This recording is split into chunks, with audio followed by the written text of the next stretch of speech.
I was asked to speak a few minutes about Reb Chaim Kanievsky.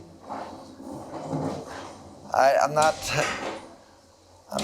This is not what we would call a regular hesped. It would be a little bit ridiculous to stand and to be maspid Reb Chaim. Just a few insights. Obviously, I think the more you hear about him, then he sounds like somebody in a complete different place, and sometimes it turns us off, so that it's irrelevant to us. And even though maybe I want to start off like that, but I do want to try to show how, without imitating, but there might be things that we can take with us. Now, there's a term in the Gemara in Psachim, Benon Shel Kedoshim. It's coming to express about certain people that are holy. Today they call it a banshak, a son of a Chassidish Rebbe. They call that a banshak, Benon Shel Kedoshim. But Chazal explain that it's referring to somebody that doesn't know Tzuras HaMatbeah. Tzuras HaMatbeah, that means he doesn't recognize the difference between different coins. He's living in his own world, and he's not involved in these earthly matters. There's a term, Kodesh Mirechem. Kodesh Mirechem really in the Gemara is referring to an offspring of a carbon that was born to a carbon. So the offspring is wholly from the womb of its mother. But that's also sometimes used to talk about somebody that from the beginning, when he was born into a very holy family, and that how he grew up. You have the Rambam, the very last Rambam in Hilchos Shmita, very famous Rambam, that there are people that even though they're not coming from Shevet Levi, but they, through their actions, they could become very holy. The Rambam uses the word Hareze Niskadish Kodesh Kadoshim, holy. How?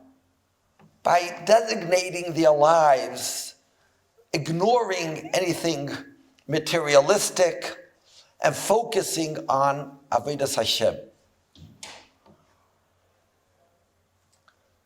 He was born into such a family. His father, the Stipler, the Kilis Yaakov, that's revered by the whole Klal Yisrael. And he grew up under the wings of his uncle. They lived together for years in adjacent apartments. In fact, Reb Chaim's mother, she was the youngest sister, and she used to take care of him a lot. And they grew up together. Reb Chaim and his two sisters. They grew up under the wings of their uncle, Reb Shaya. I think that's how the nieces and nephews would call their uncle, Reb Shaya. And he was a warm uncle. I remember hearing from one of the daughter's sons, we were close friends, how their uncle could help them with their homework, etc. I remember reading, you're not going to hear this at the Levaya, so this is some inside information. I think even Reb Chaim got a spanking once from his uncle also. So he was zeicha. Probably the only person to be hit by the Chazon Ish. It was a very, very, very warm relationship. The Gemara says that if somebody walks around with a koimos kufa, very straight with your head up, Your head up, I think it really means more your nose up. That is like you're pushing the feet of the Shekhinah. Why is that? What's so terrible about walking in a haughty way? I think what Chazal are telling us here is as follows. A person, the Baral already says that a person is the only animal, the only mammal that walks on two. We are mahalchi shtayim. Other animals walk on four. And the reason for that is we are a symbol. We are representing, we are at Tselem Elokim, and we are representing the Rabbeinu Shleilam. When somebody sees us in this world, he realizes, there's a Rabbeinu Shleilam, because he sees somebody not walking like an animal. If somebody walks around in a haughty way, so he's taking what really should be representing the Rebbeinu Shleilam, he's taking it for his own haughtiness. That's pushing away Raglei Ashchina. Reb Chaim, with the nephew, the Chazon Ish, and had learned a tremendous amount from him. He was the only son of his father, an extremely warm relationship. Later, he married Rav Yashiv's daughter. And there was nothing haughty or pompous about him. But it's an understatement. It's even not respectful even to speak that out. And that's why it's interesting. Nobody spoke about this at the Levaya because it's just so... It never came to mind when you knew Reb Chaim. Never came to mind. It was so extremely unassuming. Completely unassuming. And if you would to think, well, my uncle was very great, but I am continuing my uncle's legacy or my father's legacy. I realize I'm not the same stature, but I am now following that, right? Every time when Adam Gadol passes away, the secular are trying to understand, so who's going now to take over, yeah? Who's going to take over? As if it's some political position. To think that Reb Chaim considered himself taking over the Chazon Ish position or something, I don't even know if he would even realize that it was funny. I remember one of the first times I think that I saw Reb Chaim, about 45 years ago. No, longer. I remember I was at a wedding, and a friend of mine married a girl. They were neighbors with Reb Chaim, and he was, and at the Sheva Brachas at the end of the wedding, so the boys sit near the head table. So I was sitting there, and I remember it was Reb Gedalia Nadel's daughter, and he was Machabed Reb Chaim with a bracha at the Sheva Brachas. And I was sitting there. I remember Reb Chaim's surprise, like he was looking like, "You mean me?" He didn't say that, but it was so obvious. Like where is this coming from? They say about Reb Chaim, I don't know if it's true or not, but they say about Reb Chaim, all the later years, whenever he walked into a wedding hall, so as soon as he walked in, everybody would start singing, the song Yomim HaYemei Melech Teisif. And he once expressed surprise. He says, I remember when I was younger, I would come to a wedding and I would hear all kind of different songs that they would sing at weddings. And now I only hear they only sing one song. Now, he wasn't saying this as a joke. That's how he was. That's how he was. And where was this coming from? There's a Gemara in Eruvin.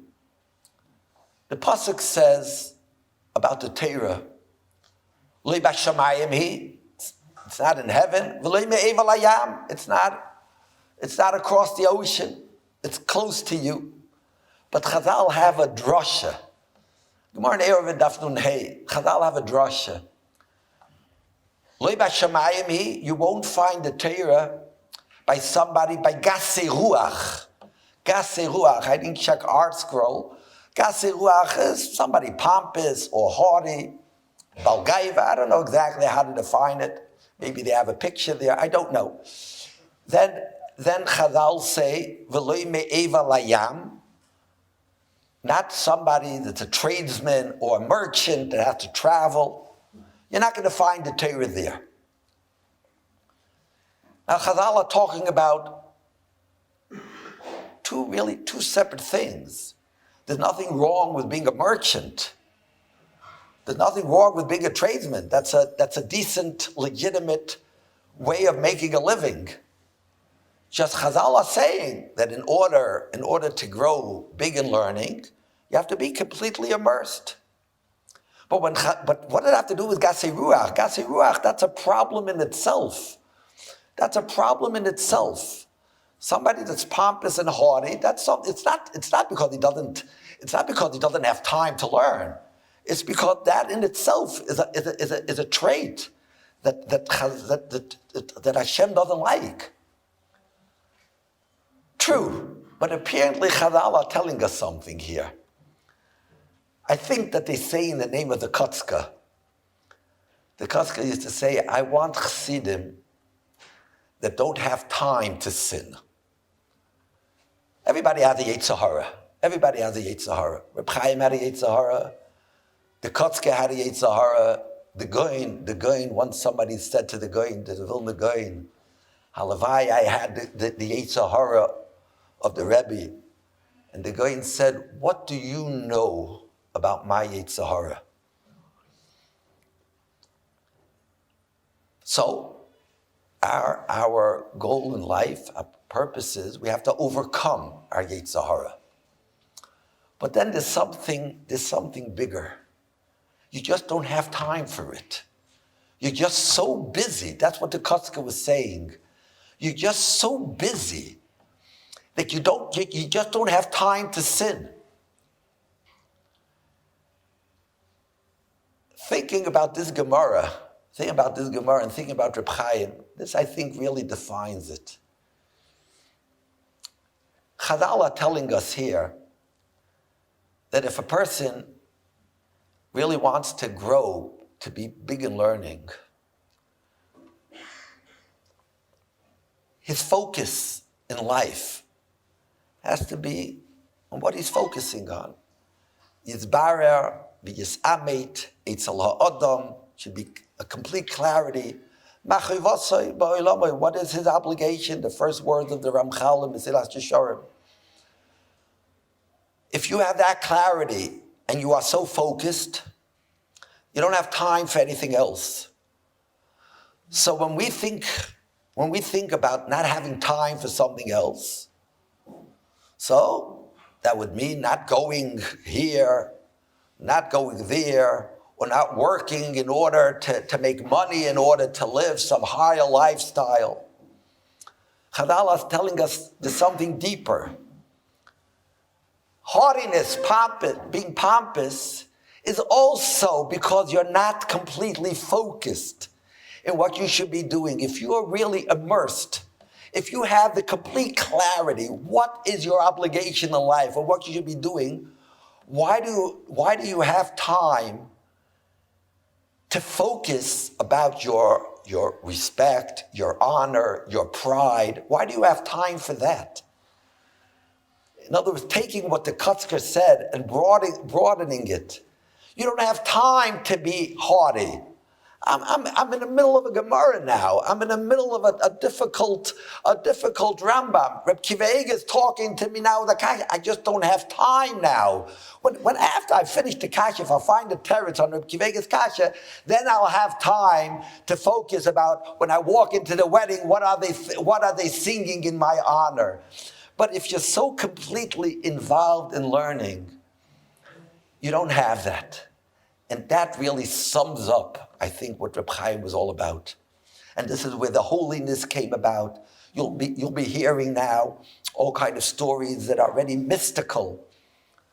Some of them might be true, some of them are definitely not true, but it's really irrelevant. It's irrelevant. It's coming away with this point, realizing what is important in life and what do I have to focus on? What do I have to focus on? So when you walk into a wedding and you close the Gemara, I remember reading once that Reb Moshe Feinstein, that somebody was looking how he traveled with his wife to the Aguda convention. They were on the bus and they were sitting together, and Reb Moshe had a sefer opened, I think it was a Tanakh. And sometimes his wife would turn to him to say something. So Reb Moshe would close the Tanakh on his finger, turn to her, and ask and listen to what she had to say in an attentive way. And when she would finish what she had to say, he would go back to his learning. But his finger remained inside. When you go to a wedding, and for some reason you're not completely concerned about what they're going to be serving, and what bracha you're going to get or not get, but your finger is still in the Rambam that you were in the middle of, but there are social obligations or whatever. By the way, I remember his father at weddings, his Stipler. I remember his granddaughter's wedding. Then I remember Bach Yeshiva. Stipler would be sitting at the head table. He didn't hear. The Stipler was deaf. So he was sitting by himself, and you saw him mumbling Mishnayos at the wedding, mumbling Mishnayos. If that's what you're immersed in, so you're still in the midst of this. Your focus in life is so clear that nothing else distracts you. Nothing else distracts you, nothing else interests you. You're dealing with something so much, peanuts. I don't know about you, I like peanuts. Don't tell anybody I told you, but I'm telling you I like peanuts. But there are things that I like even more. So if somebody is offering me some peanuts and I'm on the way to win a lottery, so I'll ignore the peanuts. Why? Because I'm into something much bigger.